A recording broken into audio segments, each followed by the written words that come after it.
Good morning, everybody. Excellencies, distinguished guests, friends. I'm extremely pleased to attend this conference today here at the Pontifical Academy of Science. Jeffrey, thank you very much for your thoughtful lecture and for your powerful work. Let me start by thanking Monsignor Sorondo for gathering here authorities, experts, and especially mayors from all over the world. Local administrators are, in fact, as Pope Francis stated yesterday, essential component to tackle climate change. Science has spoken very loud on climate. In this regard, I would like to show you a very short video from the Intergovernmental Panel on Climate Change, outlining some of the latest scientific findings. Warming of the climate system is unequivocal. Since the 1950s, many of the observed changes are unprecedented over decades to millennia. The atmosphere and ocean are warmer, the amounts of snow and ice have diminished, and sea level has risen. If we want to deliver a livable planet to the next generation, we have to ensure that the temperature increase does not exceed the 2 degrees at the end of the century, making all efforts to try to reach more ambitious target.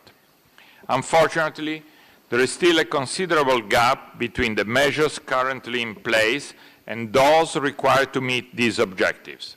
The climate negotiations under the United Nations Framework Convention on Climate Change are going in the right direction, but time is of the essence, and works must be accelerated if we want a substantial package to be agreed in Paris next December. As mayor, I think we have to do our best to help this process by contributing to the actions of the so-called non-state actors. In this regard, we will start evaluating very soon the possibility of joining international platforms to implement current and new mitigation and adaptation actions. In my first 2 years as mayor of Rome, I decided to put climate change at the top of our agenda. We want to reconnect the city, to reduce private cars, to recover public spaces, to improve the environment and people's life quality. I want to provide a few examples on transportation. We recently approved a new general plan of urban traffic, which will reduce daily movements by private cars up to 14%, while increasing by 20% public transportation. To achieve these goals, we worked very hard to enhance the implementation of public transport services. After years of delays, we managed to open the new Metro C line. It was supposed to be open in the year 2000, which now accounts 21 new stations, with ongoing plans to extend it and connect it with the other 2 metro lines. Moreover, we are getting closer to achieve the closing of the so-called rail ring to allow citizens to move through the city by train. By Easter 2016, during the Jubilee year, we will deliver another leg from St. Peter to Vigna Clara, reducing the gap of the rail ring to 5.4 kilometers only. Finally, we are promoting new measures to enhance sharing systems and to use the bike. Among them, I would like to mention the Bikes Ring Road, an entirely flat route mainly along pedestrian walkways and bicycle paths, parks, green areas, and river banks, which will allow citizens and tourists to enjoy the city from a very different perspective. But if transportation is definitely among our priorities, it is not on our only focus. On the energy sector, a few months ago, we started to replace over 190,000 public lamps with new lighting system based on LED technology. After an initial investment of 47 million euros, this will enable us to reduce consumption and to save up to 15 million euros per year. Also, we were selected by the Rockefeller Foundation to be part of the 100 Resilient Cities. This will lead us to realize a resilience strategy, including adaptation measures to ensure the city is ready to face the increasing number and intensity of extreme events caused by climate change. As citizen and as a man of faith, I also wish to spend a few words on the release of the encyclical Laudato Si', through which I think Francesco has provided a very clear overview of all the challenges that climate change poses to the world, as well as its deep moral dimension. I would like to mention here a few lines. I quote, "Climate change is a global problem with grave implications, environmental, social, economic, political, and for the distribution of goods. It represents one of the principal challenges facing humanity in our day. Its worst impact will probably be felt by developing countries in coming decades. They have no financial activities or resources which can enable them to adapt to climate change or to face natural disasters, and their access to social services and protection is very limited. There has been a tragic rise in the number of migrants seeking to flee from the growing poverty caused by environmental degradation. They are not recognized by international conventions as refugees. They bear the loss of their lives that they have left behind without enjoying any legal protection whatsoever. The International Organization for Migration has recently estimated that climate refugees will rise up to 200 million in 2050.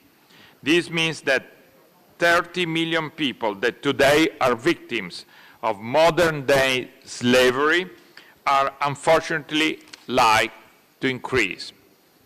For instance, I'm thinking of Kiribati, a group of 32 islands in the Pacific, some of which are already fully submerged to the high tides and sea level rise, as this short video will explain.